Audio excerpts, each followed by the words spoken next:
ஆண்டவராக இயேசு கிறிஸ்துவின் இனிய நாமத்திலே அன்பின் வாழ்த்துக்கள். இந்த நாளின் தியானத்துக்கு என்று தெரிந்து கொள்ளப்பட்ட வேத பகுதி அது எபிரேயர் 10ஆம் அதிகாரம் 25ஆம் வசனம். எபிரேயர் 10:25. சபை கூடி வருதலை சிலர் விட்டு விடுகிறது போல நாமும் விட்டுவிடாமல் ஒருவருக்கொருவர் புத்தி சொல்ல கடவும். நாளானது சமீபித்து வருகிறதை எவ்வளவாய் பார்க்கிறீர்களோ அவ்வளவாய் புத்தி சொல்ல வேண்டும். என கண்மான தேவனுடைய பிள்ளைகளை, எபிரேயராக்கியம் இந்த நிருபத்தில் எழுதும் போது இப்படியாக சொல்லுகிறார்.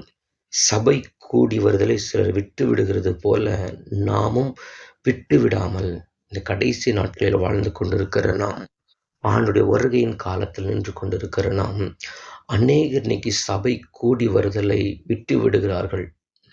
ஆண்டவர் சபையை உருவாக்கி தன் சொந்த இரத்தத்தை சிந்தி சபையை உண்டாக்கினார். இன்னைக்கு சபைக்கு போவதற்கு ஜனங்களுக்கு கடினமாக இருக்கிறது. மற்ற காரியங்களுக்கு முக்கியத்துவத்தை கொடுக்கிறோம்.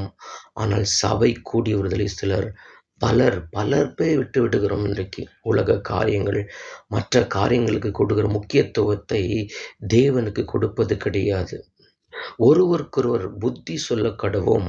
நாளானது சமீபித்து வருகிறதை எவ்வளவாய் பார்க்கிறீர்களோ அவ்வளவாய் புத்தி சொல்ல வேண்டும். இந்த நாள் என்று சொல்லுகிற காரியம் ஆண்டுடைய வருகை நாளை குறிக்கிறது.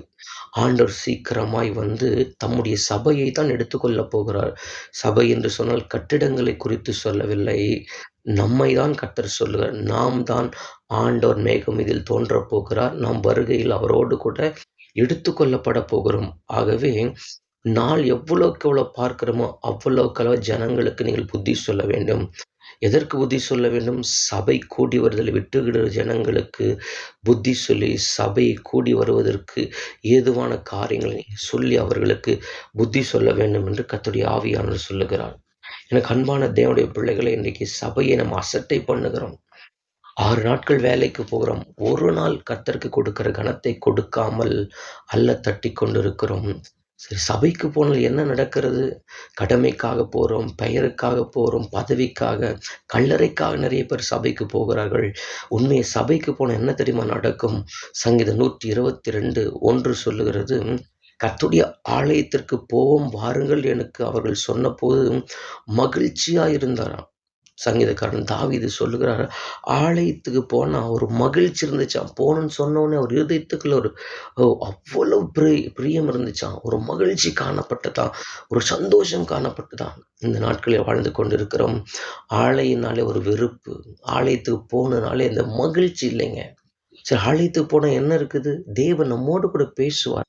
சங்கீதம் 122:9 சொல்லுகிறது, எங்கள் தேவனாகிய கர்த்தரின் ஆலயத்தின் நிமித்தம் உனக்கு நன்மை உண்டாக தேடும். அப்போ எனக்கு நன்மை உண்டாகணும், நன்மை கிடைக்கணும்னா நான் தான் ஆலயத்துக்கு போகணும். ஆலயத்துக்கு போனா கர்த்தர் நன்மையை எனக்கு உண்டாக்குவார். கர்த்தர் எனக்கு வழிகளை கர்த்தர் போதிப்பார். ஏசாயா தீர்க்கதரிசி 3ஆம் அதிகாரத்தில் சொல்லப்பட்ட ஆலயத்துக்கு போவோம் என்று சொன்னா அங்க கர்த்தர் தம்முடைய வழிகளை நமக்கு போதிப்பார். வீட்டிலே அமர்ந்து கொண்டு இருப்போம் என்று சொன்னால் ஒரு காரியம் வாய்க்க போறது கிடையாது. நம்ம எழுந்து ஆலயத்துக்கு போவோம் என்று சொன்னால் வழிகளை கர்த்தர் உண்டாக்குவார், நன்மைகளை கர்த்தர் உண்டாக்குவார். 18 வருடமாய் நிமிரக்கூடாத கூனி ஆலயத்தில் இயேசு கண்டு அவர்களை சுகமாக்கினார். எனக்கு அன்பான தேவனுடைய போல ஆலயத்துக்கு போவதை நீங்கள் விட்டு விடாதிருங்கள். தொடர்ந்து நம்ம ஆலயத்துக்கு போய் கர்த்தருடைய நாமத்தை மகிமைப்படுத்துவோம். சங்கீதம் 5:7 சொல்லுகிறது, நானோ உமது மிகுந்த கிருபையினாலே உமது ஆலயத்துக்குள் பிரவேசித்து உடைய பரிசுத்த சன்னதிக்கு நேர பயபக்தியுடன் பணிந்து கொள்ளேன். பயபக்தியோடு கூட பணிந்து கொண்டு கர்த்தர் போன ஆலயத்துக்கு வழிகளை போதித்து நடத்துவதற்கு வல்லமையிலவராக இருக்கிறார். ஆலயத்துக்கு போவோம், சபை கூடி வந்து விட்டு விடாமல் கர்த்தர் சொல்ல கட்டளை காத்து கர்த்தர் நடத்த நமக்கு உதவி செய்வாராக. ஜெபிப்போம். சர்வ வல்லமையில் நன்மை பரலோக தகப்பனே, ஆசீர்வதிக்கப்பட்ட காலை வேளைக்காக நன்றி. சிலர் சபை கூடி வருவதை விட்டு விடுவது இப்போ நாங்கள் விட்டு விடாமல், அப்பா, சபைக்கு போய் நீங்கள் பேசுகிற காரியத்தை கேட்டு கட்டளைகளுக்கு கீழ்ப்படிந்து வாழ கர்த்தர்களுக்கு உதவி செய்யுங்க. அநேகர் சபைக்கு போகிறத விட்டுடுறாங்கப்பா. நீங்கள் அவர்களுக்கு உணர்வுள்ள இருதயத்தை கர்த்தர் கொடுத்து நீங்கள் நடத்துங்க. இயேசு நாமத்தில் ஜெபிக்க நல்ல பிதாவே, ஆமென்.